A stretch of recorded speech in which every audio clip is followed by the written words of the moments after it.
तो चलिए भाई, लास्ट अपने पास है इलेक्ट्रॉनिक डिवाइसेस। इसको भी 5 मिनट के अंदर खत्म करते हैं। बिल्कुल सही सुना, 5 मिनट के अंदर इसको खत्म करेंगे अपन।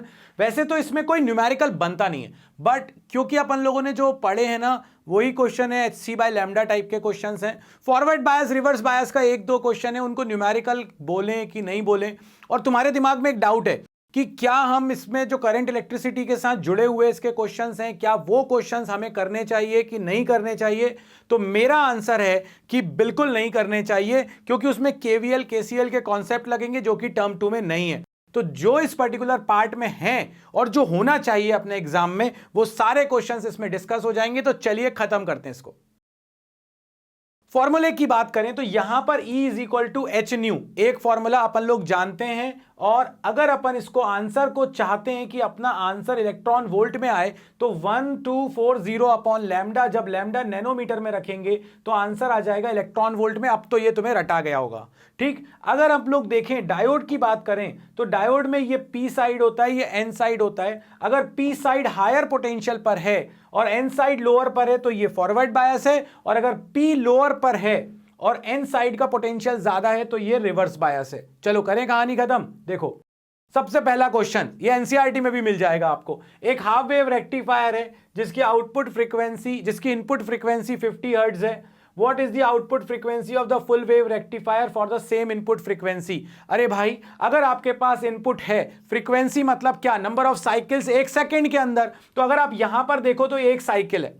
अब जितनी देर में इसका 1 साइकिल हुआ, हाफ वेव रेक्टिफायर का तो उतनी देर में 1 हुआ ना, क्योंकि ये चीज हुई, इसके बाद फिर ब्लैंक आया, फिर अगली बार ये रिपीट होगा। तो जो इनपुट की फ्रीक्वेंसी है वही हाफ वेव रेक्टिफायर की भी फ्रीक्वेंसी है। मगर इनपुट का जब 1 साइकिल हुआ उतनी देर में फुल वेव रेक्टिफायर के 2 साइकिल हो गए, क्योंकि इसमें हाफ वाली चीज रिपीट कर रही है ना, तो इसके लिए साइकिल ये है।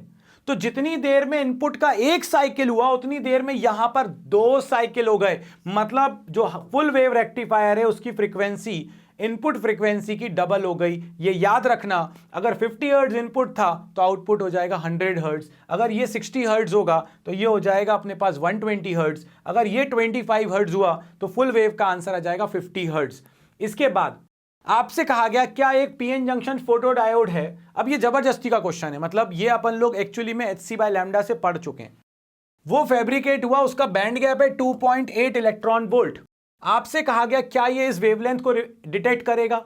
अगर ये वेवलेंथ इसके बैंड गैप से ज्यादा हुई तो ये डिटेक्ट करेगा। अगर ये वेवलेंथ के कारण जो एनर्जी है वो इसके बैंड गैप के एनर्जी से ज्यादा हुई तो ये डिटेक्ट करेगा, नहीं तो नहीं करेगा। तो भाई ये नैनोमीटर में दिया है और इलेक्ट्रॉन वोल्ट में एनर्जी का फॉर्मूला होता है 1240 अपॉन लैम्डा रखा, आंसर आया 0.207। ये जो है ये इसके बैंड गैप से बहुत छोटा है भाई, तो ये डिटेक्ट नहीं कर पाएगा। क्यों? क्योंकि ये वाली एनर्जी इसको एक्साइट ही नहीं कर पाएगी, उसको चाहिए 2.8 और ये दे रहा है अपन को कितना 0.207, ये डिटेक्ट नहीं होगा। इसके बाद अगर आ जाओ, अगर आपसे इस बार का D1 D2 D3 3 डायोड हैं और इनके जो आपके पास बैंड गैप हैं वो ये हैं।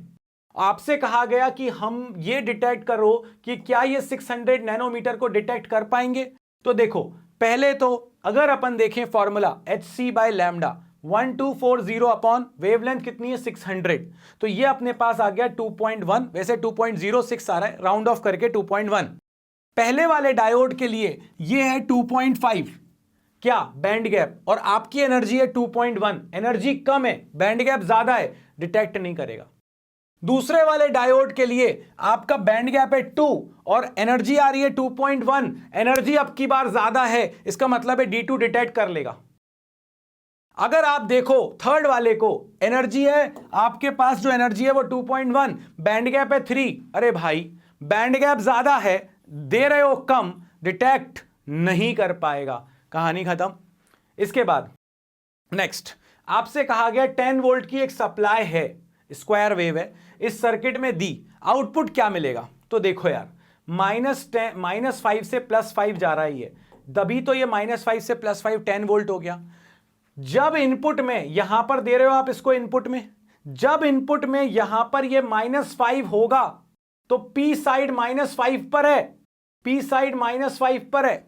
अगर P साइड माइनस पर है तो डायोड अलाउ करेगा क्या? बिल्कुल भी नहीं करेगा। कब अलाउ करेगा डायोड? जब ये पॉजिटिव हो जाएगा, मतलब कि माइनस से लेके यहां तक तो डायोड रिवर्स बायस है, तो अलाउ ही नहीं करेगा।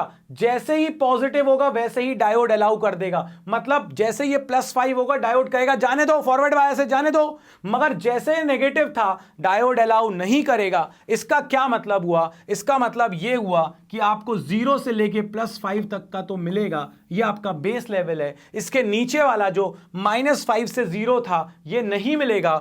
0 से +5 तक ये आपको आउटपुट में मिलेगा। ये आपका सर्किट था, ठीक है। इसके बाद अब आपसे कहा गया पता करो कौन सा अपने पास फॉरवर्ड है, कौन सा अपने पास रिवर्स है।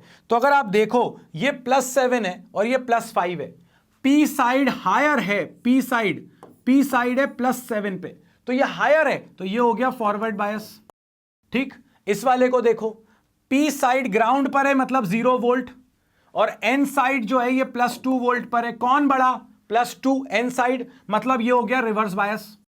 अब इसको देखो, ये प्लस साइड जो पी साइड है वो -12 वोल्ट पर है, और जो अपने पास पी साइड है वो -5 वोल्ट पर है। अब -5 बड़ा होता है कि -12? -5 बड़ा होता है, मतलब पी हायर पर है और एन लोअर पर है, तो ये हो गया फॉरवर्ड बायस। अगर इसको देखें अपन तो ये -10 पर है, ये -10 वोल्ट पर है, और ये वाला आपका ग्राउंड है। कौन बड़ा? ग्राउंड या -10? ग्राउंड बड़ा। इसका मतलब है P वाला लोअर पर है, N वाला हायर पर है, तो ये हो जाएगा आपके पास रिवर्स बायस। कहानी खत्म। इससे ज्यादा अलग कुछ भी बनने वाला नहीं है, और बाकी कोई ज्यादा दिमाग लगाने की आवश्यकता नहीं है। इसी टाइप का सिंपल क्वेश्चन आपके एग्जाम में आएगा, और यहां पर आपके खत्म हो जाते हैं इलेक्ट्रॉनिक डिवाइसेस के भी न्यूमेरिकल। लग रहा था ना कि ये भी करना है, ये भी करना है। लो भाई, हम लोगों ने शेड्यूल बनाकर सारी चीजों को खत्म कर दिया, डिवाइसेस भी खत्म हो गया। अब सिर्फ सैंपल पेपर करने रह गए हैं, रिवीजन करना रह गया है। शेड्यूल के हिसाब से चलते रहो, फॉलो करो उन सारी चीजों को, तुम्हारा काम हो जाएगा। तो मिलते हैं नेक्स्ट वीडियो में अपन शेड्यूल के साथ और रिवीजन के साथ। लाइक शेयर सब्सक्राइब करना बिल्कुल मत भूलना। जय हो।